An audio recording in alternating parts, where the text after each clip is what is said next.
Okay जी, आज का हमारा लेक्चर कीपा पे है और बहुत ही डिटेल्ड और इम्पोर्टेंट लेक्चर है आप लोगों का। आज हम कीपा के थ्रू प्रोडक्ट एनालिसिस करेंगे। कीपा, ठीक है कि कीपा के बगैर आप लोग मेरा नहीं ख्याल कि सही से प्रोडक्ट एनालाइज कर सकते हैं। मैनुअल जो एनालिसिस होता है वो इसलिए होता है ताकि आप लोगों को फिंगर टिप्स पे चीज़ें याद हो जाए, क्राइटेरिया याद हो जाए, आपको ओवरऑल सा एक आइडिया हो जाए कि ठीक है प्रोडक्ट कैसी होनी चाहिए। प्लीज़ ये ओके, थैंक यू। तो आप लोगों को एक ओवरऑल आइडिया हो जाए प्रोडक्ट कैसी होनी चाहिए। एनालिसिस के दरमियान जो हमें चीज़ों का ख्याल रखना है, जो हम चीज़ों पे फोकस कर रहे होते हैं, वो 90 डेज एवरेज प्राइस। इसकी मैंने एक वीडियो भी बनाई थी कि हम 90 डेज एवरेज प्राइस पे क्यों कैलकुलेट करते हैं, और मैंने आप लोगों को लास्ट लेक्चर में भी बता दिया था। 90 डेज एवरेज प्राइस पे हम इसलिए प्रॉफिट कैलकुलेट करते हैं कि अगर प्राइस ऊपर नीचे हो जाए तो हमें 90 डेज प्राइस यानी लास्ट 3 मंथ्स में जो उस प्रोडक्ट की एवरेज एक प्राइस रही है जिसपे वो सेल होता आ रहा है, तो अगर 90 डेज में स्टेबल रही है तो आगे के 90 डेज में भी, या आगे एक महीना, तो हमें ये होता है कि चलो इसकी प्राइस स्टेबल ही रहेगी। तो आपको इस पे कैलकुलेट करना है प्रॉफिट। नहीं तो फिर हम जो अभी की एवरेज प्राइस होती है जिसपे सबसे सब सेलर्स को बाई बॉक्स मिल रहा हो, रोटेट अच्छा हो रहा हो, हम उस पे कैलकुलेट करते हैं। सेकंड हमने चेक करना है 90 days average BSR. BSR best sellers rank, ये हमारा कितना होना चाहिए। हमने करंट कितना कहा था कि 20,000 से कम होना चाहिए, 90 डेज एवरेज हम कह रहे हैं कि 60,000 से कम होना चाहिए। जितना अच्छा बीएसआर उतनी अच्छी सेल्स। फिर हमने चेक करना है Amazon out of stock percentage. Amazon out of stock क्या होता है कि किसी भी लिस्टिंग पर अमेजोन कितने परसेंट आउट ऑफ स्टॉक रहा है। जितने ज्यादा परसेंट आउट ऑफ स्टॉक रहेगा उतना हमारे लिए अच्छा है। 100% का मतलब होता है कि अमेजोन उस लिस्टिंग पे आया ही नहीं, कभी सेल ही नहीं किया, कभी उसके पास स्टॉक ही नहीं था, वो 100% ही आउट ऑफ स्टॉक रहा है। हमने क्या देखना है कि एटलीस्ट 90% तो अमेजोन आउट ऑफ स्टॉक होना चाहिए उस लिस्टिंग पे। फिर हमने चेक करनी है buy box rotation. Buy box rotation यानी किस सेलर के पास बाय बॉक्स ज्यादा आया है। किसी एक सेलर के पास 50% से ज्यादा नहीं होना चाहिए। 50% से ज्यादा का मतलब है कि वो सेलर डोमिनेंट है, तो आपके पास बाय बॉक्स आने के चांसेस कम होते हैं। बाय बॉक्स की भी आज मैंने वीडियो शेयर करवाई थी, आई होप आप लोगों ने देखी होगी। उससे आप लोगों को आइडिया हो जाना चाहिए कि बाय बॉक्स क्या होता है और उसको ग्रैब करने की क्या टेक्निक्स होती हैं। फिफ्थ पॉइंट जो हमने चेक करना है कि कितने यूनिट सेल हुए हैं उस सेलर के, और ये हम कीपा के थ्रू भी चेक कर सकते हैं, और जंगल स्काउट भी यूज करके हम सेल्स एस्टिमेटर से देख सकते हैं कि कितने मंथली सेल्स इस प्रोडक्ट की हुई हैं। उसके बाद जो हमने चीज जहन में रखनी है, जो हम मैन्युअल एनालिसिस में भी कर रहे थे, कि एटलीस्ट 3 एफबीए सेलर्स होने चाहिए। और कैसे एफबीए सेलर्स होने चाहिए, जिनकी रेटिंग्स और रिव्यूज कम हो। 100 से नीचे के रिव्यूज को हम काउंट कर रहे थे, तो ऐसे सेलर्स के साथ आप लोगों ने जाना है, ऐसे प्रोडक्ट्स के साथ जाना है जिन पे एटलीस्ट 3 एफबीए सेलर्स हों और उनके रिव्यूज 100 से कम हों। क्योंकि आप जब जाएंगे उस लिस्टिंग पे, आपका एक भी रिव्यू नहीं होगा, बिल्कुल न्यू आप लोग जाएंगे, न्यू सेलर होंगे, आप एफबीए कर रहे होंगे, तो चांसेस होने चाहिए कि आपके पास भी बाय बॉक्स आए। फिर आपने देखना है, ये वही बात हो गई जो अभी मैंने आप लोगों को एक्सप्लेन की, कि अगर उसके पास बाय बॉक्स जा रहा है जिसके बिल्कुल ही कम रिव्यूज हैं, तो ये चांसेस ज्यादा होते हैं कि आपके पास भी बाय बॉक्स आएगा। फिर हम आते हैं ग्राफ रीडिंग पे। ये भी मैं आप अभी फिलहाल समझने, उसके बाद मैं आप लोगों को करके दिखाऊंगी कि हमने कैसे एनालाइज करना है। ग्राफ की जो लाइन होती है वो क्या हमें शो कर रही होती है। जो पिंक लाइन होती है वो बाय बॉक्स के लिए होती है, ग्रीन लाइन होती है वो सेलर बीएसआर के लिए होती है। इसके अलावा हम ग्राफ में ज्यादा कोई चीजों पे फोकस नहीं करते। आप लोगों ने ये दो चीजें देखनी है। जो प्राइस की लाइन है, अगर तो वो फ्लक्चुएट कर रही है, इसका मतलब प्राइस उसमें काफी ज्यादा ऊपर नीचे हुई है। और कुछ लिस्टिंग्स ऐसी भी होती हैं जो जिनका ग्राफ बीच में से ब्रेक हुआ होता है, इसका मतलब ये होता है कि वो लिस्टिंग सप्रेस हुई है पास्ट में। इसको हम देख लेते हैं अभी करके। कीपा, आई थिंक यस, कीपा आप लोगों ने ले लिया होगा। जिन्होंने नहीं लिया तो इट्स हाई टाइम कि आप लोग कीपा ले लें। आप लोगों के पास कैटलॉग्स आ गए होंगे, आप लोगों ने अब हंट भी करनी है प्रोडक्ट्स, आप लोगों ने एनालाइज भी करनी है, और आप सेलिंग स्टार्ट कर दें, क्योंकि नेक्स्ट हमारा लेक्चर होगा वो क्लाइंट हंटिंग पे होगा। क्लाइंट मिलने में बहुत टाइम लगता है, सीधी सी बात है, ठीक है। क्लाइंट मिलने में टाइम लगता है, और क्लाइंट मिलना थोड़ा आज के दौर में मुश्किल भी है, अभी जितना कंपटीशन बढ़ गया है। तो आप लोग कोशिश करें, आप लोग प्रोडक्ट सेलिंग तो साथ साथ स्टार्ट कर देना। ये कीपा की वेब है। और एक्सटेंशन कैसी होती है, यहाँ से आप लोग प्रोडक्ट्स जो भी आपने निकालनी है यहाँ से भी निकाल सकते हैं वेब के थ्रू। और ये कीपा की एक्सटेंशन है, ठीक है। ये आप लोग क्रोम से बस आप लोगों ने लिखना है कीपा एक्सटेंशन या कीपा फॉर क्रोम, और इजीली आपको एक्सटेंशन शो हो जाएगी। आपने ऐड टू क्रोम करके इस एक्सटेंशन को पिन कर लेना है। जब आप पिन कर लेते हैं तो ऑटोमेटिकली जब भी कोई प्रोडक्ट आप अमेजोन पे ओपन करेंगे आपको ऐसे कीपा का ग्राफ शो हो जाएगा। आई थिंक ये लॉगिन नहीं है।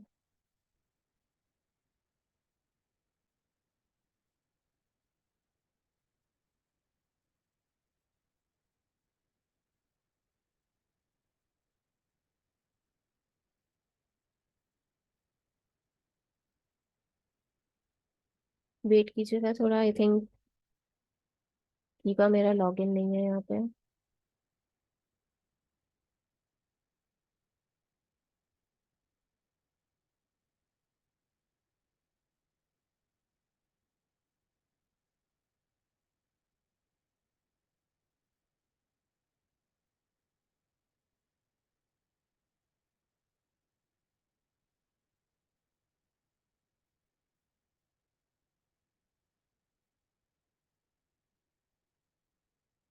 जी,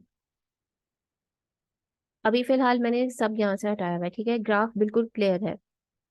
बाय बॉक्स पे क्लिक किया, ये जो पिंक लाइन है ये आपको क्या शो कर रही है, बाय बॉक्स की प्राइस, कि किस प्राइस पर बाय बॉक्स रोटेट होता रहा है। अब यहाँ से देखें, इसमें बहुत फ्लक्चुएशन है, बहुत नीचे भी गई है, काफी ऊपर भी गई है। और ये देखें, ये जो मैं आपको गैप का बता रही थी ना, ये सप्रेस लिस्टिंग होती है।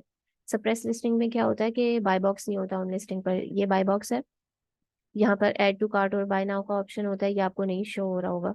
यहाँ पे आपको लिखा हुआ आएगा सी ऑल बाइंग ऑप्शंस, तो वो होती है सप्रेस लिस्टिंग, उसके साथ हम नहीं जाते। सप्रेस लिस्टिंग क्यों होती है, या तो वो अमेजोन के लिस्टिंग क्राइटेरिया पे पूरी नहीं उतर रही होती, या तो फिर प्राइस वॉर बहुत ज्यादा हो जाती है, तो अमेजोन उस लिस्टिंग को सप्रेस कर देता है। ऑब्वियसली बाय बॉक्स नहीं होगा, कोई बाय नाउ पे क्लिक नहीं करेगा। जो बाइंग ऑप्शंस, आप उस प्रोडक्ट को बाय कर सकते हो एज अ कस्टमर, लेकिन जब आपके पास बाय नाउ का ऑप्शन ही नहीं होगा, ऐड टू कार्ट का ऑप्शन नहीं होगा, तो आप खुद सोचें कि वो कस्टमर ऐसे लिस्टिंग पे क्यों ही आएगा, उसको जब दिखेगा ही नहीं बाय बॉक्स। और सी ऑल बाइंग ऑप्शंस में जाके कोई इतना ख्वार होता नहीं है कि भाई मैं इतना देखूं, वो दूसरी लिस्टिंग पे चले जाते हैं कि कहीं और से मिल जाएगी प्रोडक्ट। इसलिए हम सप्रेस लिस्टिंग वाली प्रोडक्ट के साथ नहीं जाते। सेकंड हमने कहा था सेल्स रैंक, ये जो ग्रीन ग्राफ है ये सेल्स रैंक का है। ये भी देखें, आप जहां जहां देखेंगे डेट के साथ आपको दिखाता जाएगा कि 961, कभी ज्यादा भी हुआ है कभी कम भी हुआ है। जितना कम सेलर्स रैंक यानी उतनी अच्छी सेल्स प्रोडक्ट की, 801। तो ये देखें इसका तकरीबन अगर हम ग्राफ के थ्रू देखें तो प्रोडक्ट सही है, कंसिडरेबल है। अब हम बाकी क्राइटेरिया पे आ जाते हैं जो हमने डिस्कस किया था। पहले हम क्या देख रहे होते हैं कि करंट बीएसआर कितना होना चाहिए, 20,000 से कम होना चाहिए। इसका कम है, बहुत अच्छा है। नंबर ऑफ सेलर्स हमने कहा, क्या कहा था कितने होने चाहिए, 30 से कम होने चाहिए। 25 सेलर्स है, तो इसको भी हम देख लेते हैं, ये भी अच्छा है। और इसमें हमें सामने ही दिख गया है कि ये एफ बी ए सेलर्स है, इसकी रेटिंग भी 100 से कम है। ये भी एफ बी ए सेलर है, इसकी भी रिव्यूज 100 से कम है। ये भी एफ बी ए सेलर है, इसके रिव्यूज भी 100 से कम है। तो हमारा ये क्राइटेरिया भी पूरा हो गया कि 3 FBA सेलर्स ऐसे होने चाहिए जिनके रिव्यूज 100 से कम हो। फिर हमने क्या कहा था, रेटिंग 4 या 4 से ज्यादा होनी चाहिए, तो रेटिंग भी अच्छी है, 4.5 है। रिव्यूज हमने कहा था मिनिमम 100 होने चाहिए, मैक्सिमम कितने भी हो सकते हैं, तो इसके 809 है, ये भी अच्छी बात है। फिर हम चेक कर लेते हैं इसके कस्टमर रिव्यूज, इससे भी हमें थोड़ा आइडिया हो जाता है, ज्यादातर 5 स्टार्स है, ये भी प्लस पॉइंट है। अब हम आ जाते हैं डाटा पर।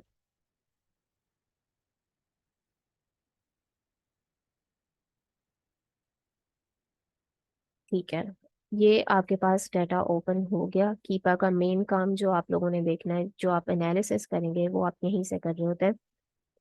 लेफ्ट साइड पर आपके पास इमेज है, टाइटल है, कैटेगरी है, और सेल्स भी हैं, रिव्यू काउंट्स, ये सारी चीजें हैं, एसएन वगैरह। लेकिन जो हमने देखना है वो ये सब है। ये करंट बीएसआर है, 30 days BSR, 60 days, 90 days, 180 days. Current हमने कहा था 20,000 से कम होना चाहिए, कम है। 90 डेज BSR हमने कहा था 60,000 से कम होना चाहिए, वो भी कम है, अच्छी बात है। फिर हमने क्या कहा था कि 90 डेज एवरेज प्राइस, ये 90 डेज एवरेज प्राइस है इसकी, ये यहाँ पर शो हो रही है 18.55। करंट प्राइस क्या है? 21। 21 पे हमने नहीं निकालना प्रॉफिट, हमने किस पे निकालना है प्रॉफिट? 18.55, क्योंकि ये पिछले 3 मंथ्स में इसकी एवरेज प्राइस है। इसने इतने पे आपको सेल करना पड़ सकता है, ठीक है, अभी 21 पे हो रहा है, लेकिन ये 18.55 तक जा सकता है दोबारा। तो आपने हमेशा कोशिश करें कि लीस्ट पॉसिबल प्राइस पे प्रॉफिट निकालें। फिर हमने कहा था कि अमेजोन आउट ऑफ स्टॉक कितना होना चाहिए?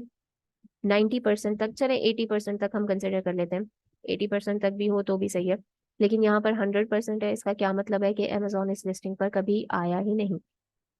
अब हम आ जाते हैं bye box statistics.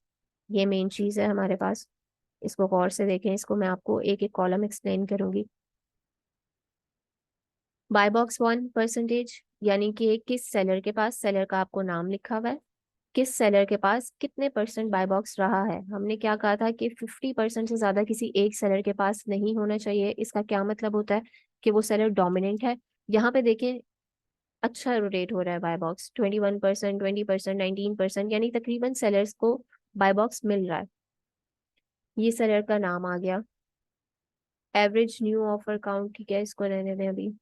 Average price, किस प्राइस पे वो सेलर अभी सेल कर रहा है उस प्रोडक्ट को, स्टॉक कितना है उस सेलर के पास। रेटिंग को भी रहने दें अभी। रिव्यू काउंट हमने क्या कहा था? अच्छा, ये जो जिन पे टिक बना हुआ है ना, FBA, यानी ये सब FBA सेलर्स हैं। तो इसको भी आप देखिएगा कि मिनिमम हमने कहा था 3 FBA सेलर्स होने चाहिए, इसमें अच्छे खासे FBA सेलर्स हैं। और क्या कहा था कि 100 से कम रेटिंग होनी चाहिए, रिव्यूज होने चाहिए। तो इसमें काफी ऐसे सेलर्स हैं जिनकी 100 से कम रिव्यूज हैं। थाउजेंड्स में भी हैं, लेकिन अगर हम बाय बॉक्स रोटेशन देखें तो उनकी रेटिंग से ज्यादा कोई फर्क आया नहीं है, कम रेटिंग वाला ज्यादा बाय बॉक्स ले रहा है। तो ऐसे प्रोडक्ट को हमने कंसिडर करना है। हाँ, जिनके बहुत ज्यादा रिव्यूज हों के तकरीबन सेलर्स के थाउजेंड्स में ही हैं, और जो कम रिव्यूज वाले हैं उनको बाय बॉक्स मिल ही नहीं रहा है, तो ऐसे प्रोडक्ट्स के साथ हम नहीं जाएंगे, बिल्कुल रिस्क नहीं लेना है हम लोगों ने। क्योंकि जब हम जाएंगे उस लिस्टिंग पर तो चांसेस हैं कि हमें बाय बॉक्स ना मिले। रोटेशन हम कहाँ से देखते हैं, वो हम ये देख रहे होते हैं कि लास्ट टाइम इस सेलर के पास बाय बॉक्स कब आया था। जो फर्स्ट पे है देखें, इसके पास 12 डेज अगो, इसके पास अभी है buy box 8 hours ago, 5 days ago. जो ज्यादा गैप होता है वो आपने स्टॉक की वजह से भी देखना है, कि कभी कभी सेलर्स के पास स्टॉक नहीं होता, इस वजह से भी ज्यादा गैप आ रहा होता है। जिनके पास स्टॉक है हम उन्हें कंसिडर करेंगे।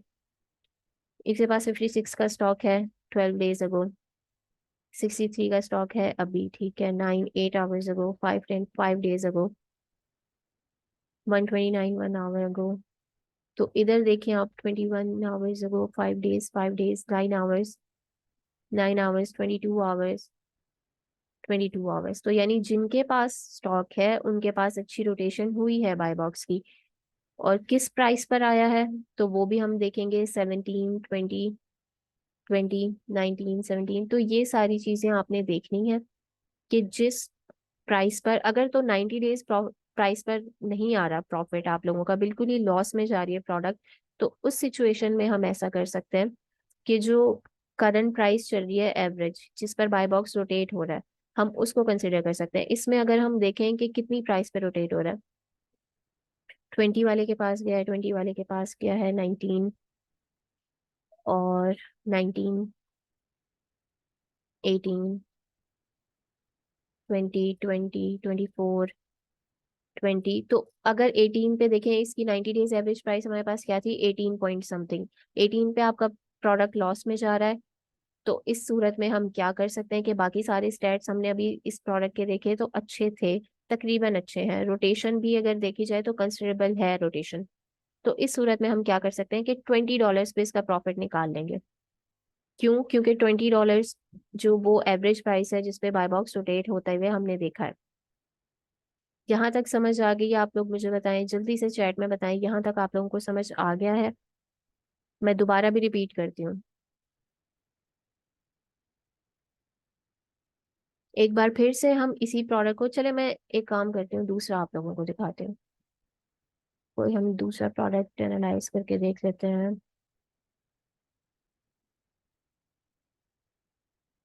Food market,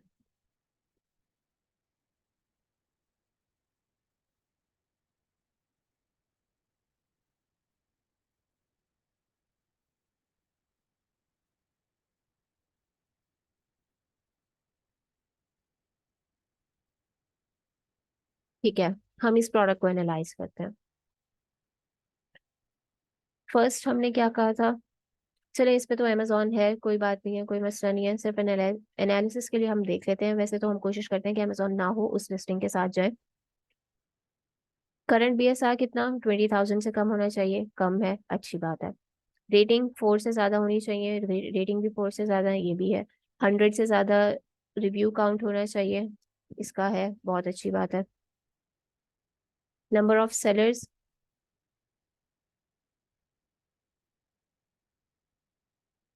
number of sellers हम देखेंगे,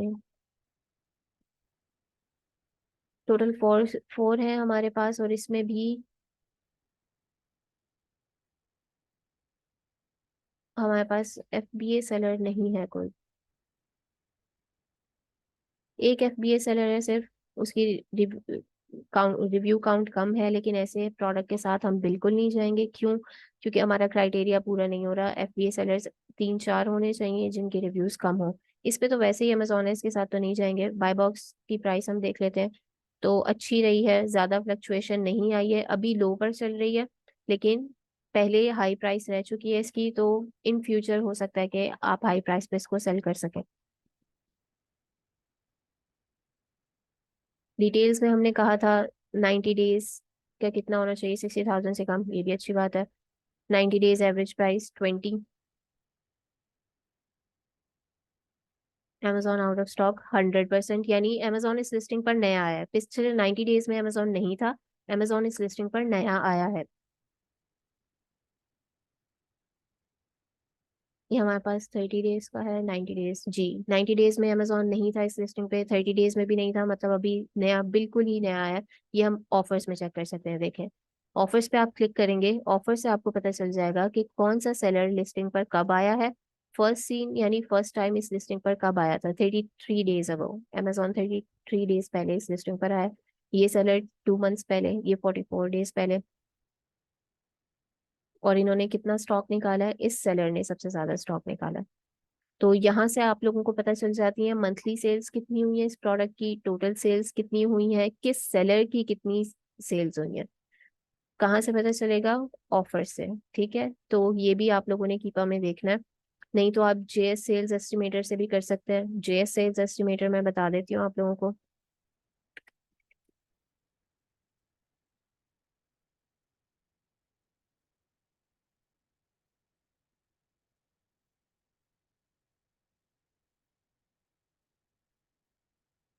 हैंड रेस किया आप में से किसी ने, हम लेक्चर के बाद में लेंगे क्वेश्चंस। JS सेल्स एस्टिमेटर ये है, इसको देखिए। यहाँ पे सिर्फ आपने क्या करना है कि BSR लिखना है करंट, आपने अपनी मार्केट प्राइस लिखनी है, और कैटेगरी लिखनी है। इस प्रोडक्ट का करंट BSR क्या है? 36 in toys and games, 36 marketplace United States toys and games.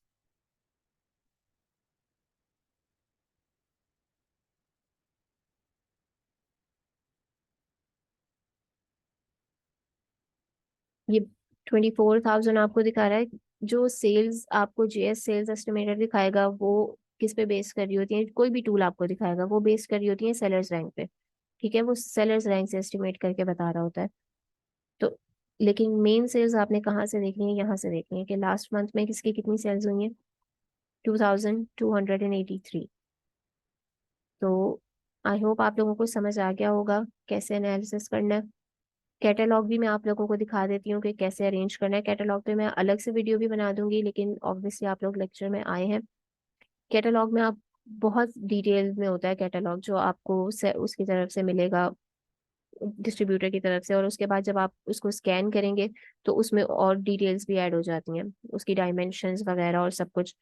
हमने किन चीज़ों पे फोकस करना है? सबसे पहला काम जो आपने करना है, वो आपने हेडिंग्स को तो हाईलाइट कर लेना है, आपको पता हो कि किस कॉलम में क्या चीज़ है। उसके बाद आपने अपनी तरफ से अरेंज करना है। मैं पर्सनली बताऊं, मैं ऐसे अरेंज करती हूँ कि ज़्यादा मुझे स्लाइड ना करना पड़े, एक नज़र में ही दिख जाए एक ही बार में कि प्रोडक्ट का ID, एसन, सब कुछ जो मेन मेन चीज़ें हैं वो सामने हो। फर्स्ट स्टॉक, प्रोडक्ट ID यानी UPC, उसका एसन। केस पैक हम यूजुअली लिखते हैं कि वो, अगर तो वो पैक में आपको मिल रहा है या टोटल एक पैक में कितने प्रोडक्ट्स होंगे वो हम मेंशन करते हैं। उस प्रोडक्ट की कॉस्ट, ये पर यूनिट कॉस्ट होती है। अमेजोन पे क्या प्राइस है, 90 डेज क्या है, प्रॉफिट हमने कितने पे निकाला है, लीस्ट पॉसिबल प्राइस पे हम प्रॉफिट निकालते हैं। प्रॉफिट था कितना वो हम लिखते हैं, मार्जिन कितना था, अप्रूवल। ये सारी चीजें आप लोगों ने ऐसे ही मेंटेन करनी है जैसे मैं आपको दिखा रही हूँ। एक्सेल शीट आप लोगों ने अपनी ऐसे मेंटेन करनी है। Title, brand, estimated sales, amazon out of stock percentage, buy box की रोटेशन कैसी थी, बीएसआर कैसा था, 90 डेज बीएसआर, ये सब आपको कीपा से पता चलेगा। और आपने अपने, जब आप क्लाइंट को दिखाएंगे, कस्टमर को दिखाएंगे प्रोडक्ट सेलिंग में, तो आपने यही शीट, या आप चाहें तो एसएन भी दे दें, लेकिन आप चाहें तो ये शीट भी उनको दिखा सकते हैं कि ये प्रोडक्ट्स हैं हमारे पास, और आप खुद एनालाइज करना चाहें तो एनालाइज करें। और ये शीट आप लोगों ने हर वीक कोशिश करें प्रोडक्ट को एनालाइज करके और उसको मेंटेन करके रखें अपने पास शीट को। तो हम आते हैं क्वेश्चंस की तरफ। अब आप लोग पूछते जाइए क्वेश्चन जो आप लोगों के हैं।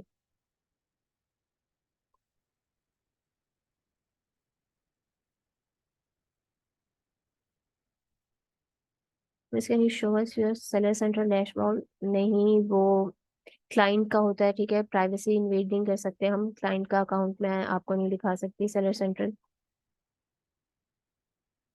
मैम रीसेलर सर्टिफिकेट दे दें, आप लोग कांटेक्ट करें, अगर आप प्रैक्टिस कर रही हैं आप एडमिन से कांटेक्ट करें, वो आपको देंगी reseller certificate. Can you please repeat? अच्छा चलें, सही है, एक बार फिर से हम आ जाते हैं, इसको रिपीट करते हैं।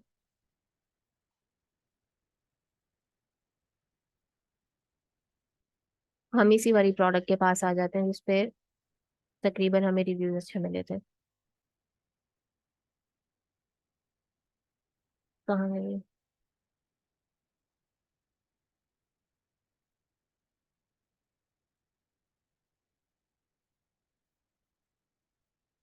सेलर्स हमने कहा था कि 30 से ज्यादा नहीं होने चाहिए, जितने कम सेलर्स उतना कम कंपटीशन। यहाँ पर कितने हैं, 25। तो अच्छी बात है, एक क्राइटेरिया हमारा टिक हो गया।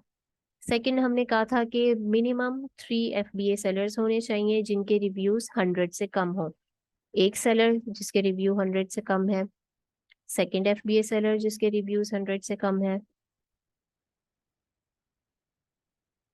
फोर्थ FBA सेलर जिसके रिव्यूज 100 से कम है, third, sorry third, fourth FBA seller जिसके रिव्यूज 100 से कम है। ये क्राइटेरिया भी हमारा पूरा हो गया।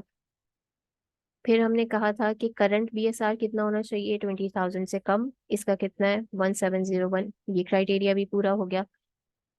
रेटिंग कितनी होनी चाहिए, 4 से ज्यादा होनी चाहिए, ये क्राइटेरिया भी पूरा। मिनिमम रिव्यूज कितने होने चाहिए, 100 होने चाहिए, ये 100 से ज्यादा है, 809, तो ये क्राइटेरिया भी हमारा पूरा हो गया। ग्राफ हमने कहा था ज्यादा फ्लक्चुएशन नहीं होनी चाहिए, ग्राफ के मामले में देखा जाए तो ये प्रोडक्ट, बाकी स्टैट्स क्योंकि अच्छे हैं तो हम कंसिडर कर सकते हैं, लेकिन ग्राफ इस प्रोडक्ट का इतना अच्छा नहीं है।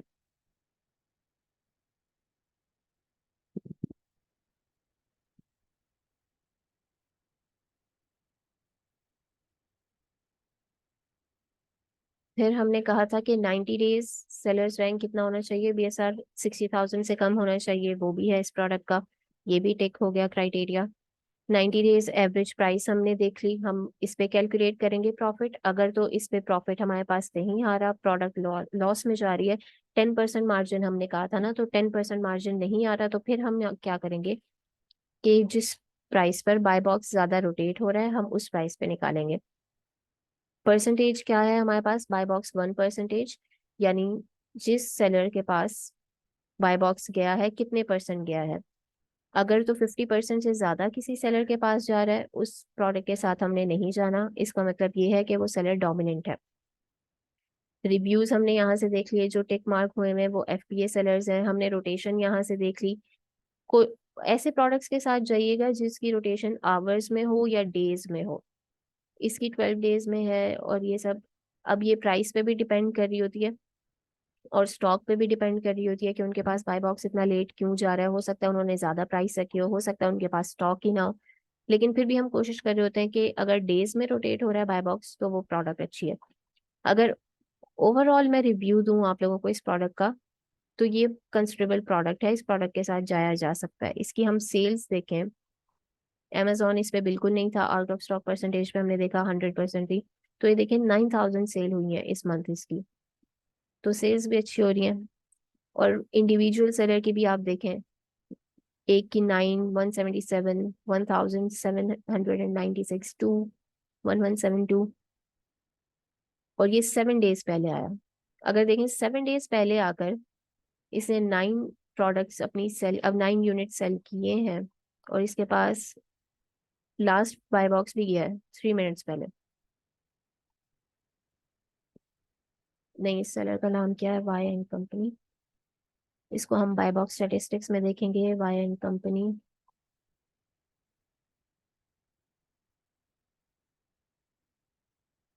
ये न्यू सेलर है, 7 डेज पहले आया है। जैसे अभी हमने देखा हमारे पास जो कीपर शो कर रहा होता है बाय बॉक्स स्टेटिस्टिक्स, वो 90 डेज की होती है, 30 डेज की होती है, 180 डेज की होती है, और पूरे साल की होती है। तो ये न्यू सेलर था, 9 डेज पहले आया और 9 यूनिट्स निकाल चुका है। तो इसका मतलब है ये, अगर सेल्स के हिसाब से भी देखा जाए तो अच्छा परफॉर्म कर रही है ये प्रोडक्ट। सब सेलर्स की हम चेक करेंगे, देखें तो ओवरऑल ये एक अच्छी प्रोडक्ट है, इसके साथ जाया जा सकता है। अब आई थिंक आप लोगों को क्लियर हो गया होगा सब। हमारे पास 10 मिनट्स रह गए, आप क्वेश्चन पूछिए। कीपर से सेल्स कैसे पता चलेंगी? मैंने अभी ऑफर्स में जाके दिखाया ना आप लोगों को। अभी जो हम ऑफर्स पे देख रहे थे कि एक सेलर ने कितनी सेल्स निकाली हैं और टोटल उस प्रोडक्ट की कितना सेल हुआ है वो product. How to scan catalogue? Scan catalogue ये आप स्कैन अनलिमिटेड से कर सकते हैं, उसके लिए अलग टूल चाहिए होता है। मैम अलीबाबा से सोर्स कर सकते? नहीं, अलीबाबा से बिल्कुल नहीं करना source.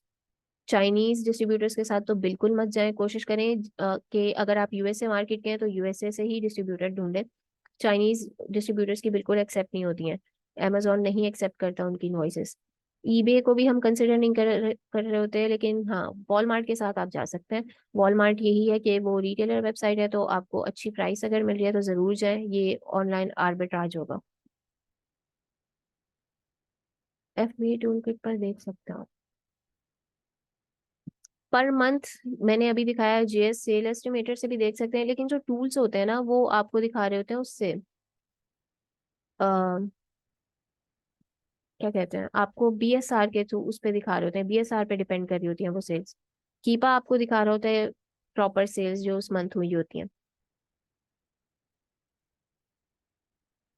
As a new seller when we start our business we have no rating what to do in this scenario. Arbitrage से स्टार्ट करें, आहिस्ता आहिस्ता होलसेल की तरफ आएं और ऐसे प्रोडक्ट्स के साथ जाएं जैसे अभी हमने कहा कि जिन पे एफबीए सेलर्स हों और जिनके रिव्यूज कम हों, उनके पास बाय बॉक्स आ रहा है तो आपके पास भी लाजमी आएगा।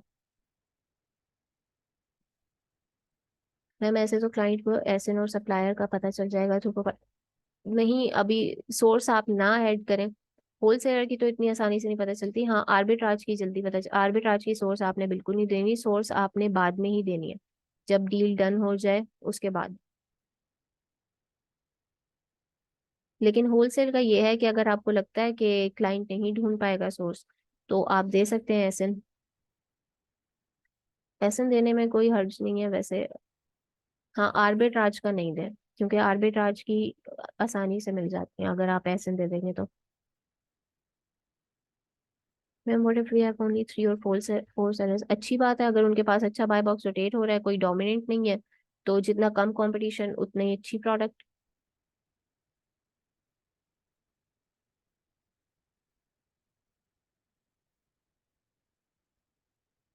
Ma'am average new offer count किया है मतलब?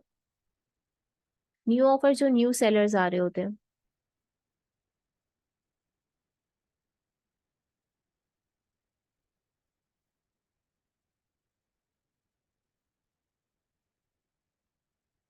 मैम कीपा ग्राफ से कैसे पता लगेगा कि कोई सेलर आर्बिट्राज या ड्रॉप शिपिंग कर? ये नहीं आप पता लगा सकते, ठीक है। ड्रॉप शिपिंग का मैंने आप लोगों को पहले भी बताया कि ये आप नहीं आइडिया कर सकते कि वो सेलर ड्रॉप शिपर ही है या तो वो सेलर होलसेलर है और वो एफबीएम कर रहा है। ये आइडिया नहीं लगा सकते।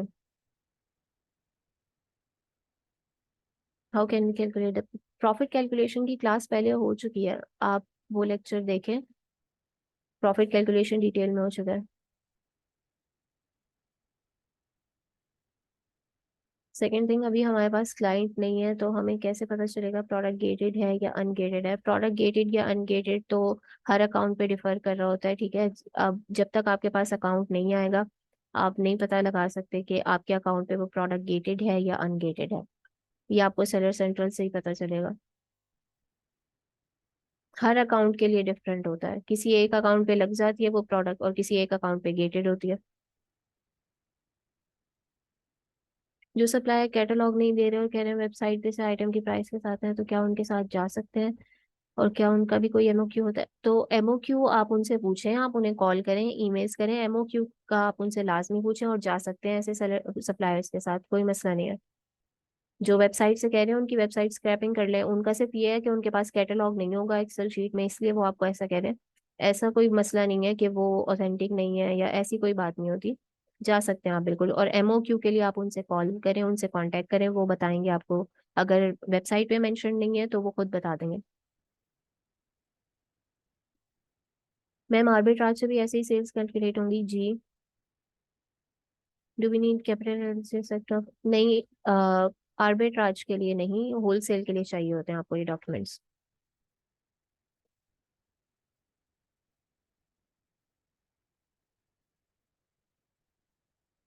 मैम अगर ऑनलाइन आर्बिट्राज में से सस्पेंशन आए और मेरा प्रोडक्ट वॉलमार्ट से लिया हो तो इनवॉइस कहाँ से लाएंगे? आर्बिट्राज यही होता है, देखें, आपने कम यूनिट्स आप लें और जब तक आती है, अगर आपके पास आईबी कंप्लेंट आ भी जाती है, सस्पेंड हो भी जाता है, तो ज्यादा नुकसान होता नहीं है। आर्बिट्राज हम इसीलिए कर रहे होते हैं कि अकाउंट की हेल्थ अच्छी रहे, थोड़ी सी सेल्स आ जाए अकाउंट पे, और उससे भी अफेक्ट कर रहा होता है। जो गेटेड और अनगेटेड वाली बात है ना, वो इस पे भी डिपेंड कर रही होती है आपके अकाउंट की हेल्थ पे। तो ज्यादा नुकसान नहीं होगा। और वॉलमार्ट की कोई इनवॉइस नहीं होती, आप उनसे एज अ कस्टमर परचेज कर रहे होते हैं। इनवॉइसेस आपको डिस्ट्रीब्यूटर और ब्रांड ही देंगे जिनसे आप होलसेल में परचेज कर रहे हैं। असाइनमेंट क्या? जी, असाइनमेंट यही है कि आपने तकरीबन 30 प्रोडक्ट्स एनालाइज करने हैं। जो आपने मैन्युअली हंट किए थे प्रोडक्ट्स, आप उनको भी एनालाइज कर सकते हैं, बस आपने शीट ऐसे मेंटेन करनी है। मैम अगर 3 सेलर्स हैं, उनमें से एक एफबीए सेलर है और एफबीए में ऐसी प्रोडक्ट रिलायबल है, नहीं, कोशिश करें कि ऐसी प्रोडक्ट के साथ ना जाएं। सिर्फ 2 ही सेलर्स हैं और उनके रिव्यूज वगैरह चेक करें, अगर तो कम है तो फिर तो आपके चांसेस हैं। अगर तो 2 ही प्रोडक्ट सेलर्स हैं शुरू से और ज्यादा रिव्यूज हैं, उन्हीं के दरमियान बाय बॉक्स जा रहा है। 90 डेज में देखें, 30 डेज में देखें कि कोई पहले सेलर था इस लिस्टिंग पे जो अब मौजूद नहीं है। अभी हमने कीपा पे देखा ना कि आपको बाय बॉक्स स्टैटिस्टिक 30 डेज की भी शो होंगी, 90 डेज की भी शो होंगी, तो आप पुराने स्टैट्स देखें कि उसमें अगर कोई सेलर ऐसा था और वो इस लिस्टिंग से जा चुका है, तो वो किसी वजह से ही गया होगा कि ये सेलर्स डोमिनेंट होंगे। मैम आर्बिट्राज करने के लिए भी हमें कंपनी नहीं, कंपनी डॉक्यूमेंट्स वगैरह नहीं चाहिए, इन्वेस्टमेंट चाहिए। मैम डिफरेंट एलएलसी पर डिफरेंट अप्रूवल लेना होगा सेम ब्रांड से जी। जो आपके क्लाइंट की एलएलसी होगी, अब क्लाइंट आपका चेंज होता रहेगा, आपको एक बार ब्रांड अप्रूवल मिल गया, फिर आपने जिस डॉक्यूमेंट, आप जो नया क्लाइंट आएगा उसको आपको उसके डॉक्यूमेंट्स पे आपको लेके देना पड़ेगा brand approval. Ma'am online arbitrage की कोई प्रोडक्ट कीपा पे करके दिखाइएगा। कीपा पे देखें, कीपा एनालिसिस सेम होता है, कोई भी प्रोडक्ट हो। आप ऑनलाइन आर्बिट्राज और होलसेल में सिर्फ सोर्सेज का फर्क है। अगर मैं आप लोगों को दिखाऊं भी तो ग्रैबली के एक्सटेंशन पे आपको दिख रहा होगा वॉलमार्ट का और ईबे का ऑप्शन होता है। आप वॉलमार्ट पे जाएं, वहां पे अगर उसकी आपको प्राइस ऐसी मिल रही है जिसमें प्रॉफिट आ रहा है, और अगर आप वहां से सोर्स करें, तो ये बस आपका आर्बिट्राज है। सिर्फ सोर्स का डिफरेंट होता है, प्रोडक्ट में कोई डिफरेंस नहीं होता कि ये आर्बिट्राज की प्रोडक्ट है या होलसेल की प्रोडक्ट है। मैम ब्रांड की वेबसाइट पे तो प्राइस लिस्टेड होती है, वो रिटेल प्राइस होती है, वो होलसेल प्राइस नहीं होती। वो ब्रांड जब अपनी वेबसाइट से सेल कर रहा होता है वो रिटेलर प्राइस होती है। आपने कांटेक्ट करना है उनसे और उनके साथ होलसेल अकाउंट ओपन करना है, फिर वो आपको होलसेल प्राइसेस देंगे। मैम फेक इनवॉइस बना सकते हैं? नहीं, ये बिल्कुल मत कीजिएगा आप। मैम ओई की प्रोडक्ट एनालिसिस करके सोर्स करके बताएं प्लीज। सोर्सिंग सोर्सिंग के लिए अलग लेक्चर होगा। अभी मैं 1 मिनट आप लोगों को दिखा देती हूँ सोर्सिंग में क्या फर्क होता है, इसी प्रोडक्ट को हम देख लेते हैं। अगर इस प्रोडक्ट के आप डिस्ट्रीब्यूटर्स ढूंढेंगे गूगल से, वो होलसेल है, ये हम वॉलमार्ट पे आए, और अगर हम रिटेलर वेबसाइट से इसको लेंगे, वॉलमार्ट पे देखें इसकी प्राइस 18, हमारे पास यहाँ कितनी है 21। अगर समझे यहाँ पे 5 या 6 होती, प्रॉफिट आ रहा होता, आपने यहाँ से मंगानी थी सिंपली और उस पे सेल कर देनी थी अमेजोन पे, ये आर्बिट्राज होता।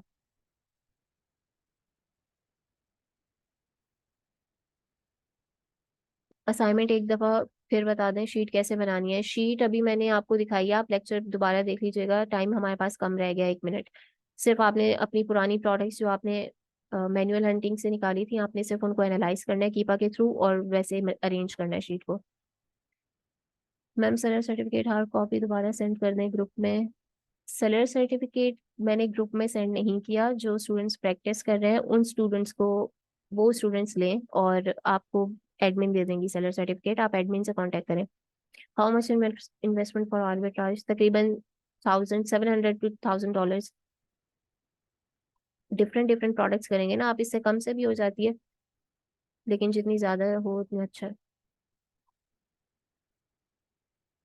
मैम ओए सिर्फ वॉलमार्ट और ईबे से सोर्स होगी नहीं, कहीं से भी, किसी भी रिटेलर वेबसाइट से जहां से अच्छी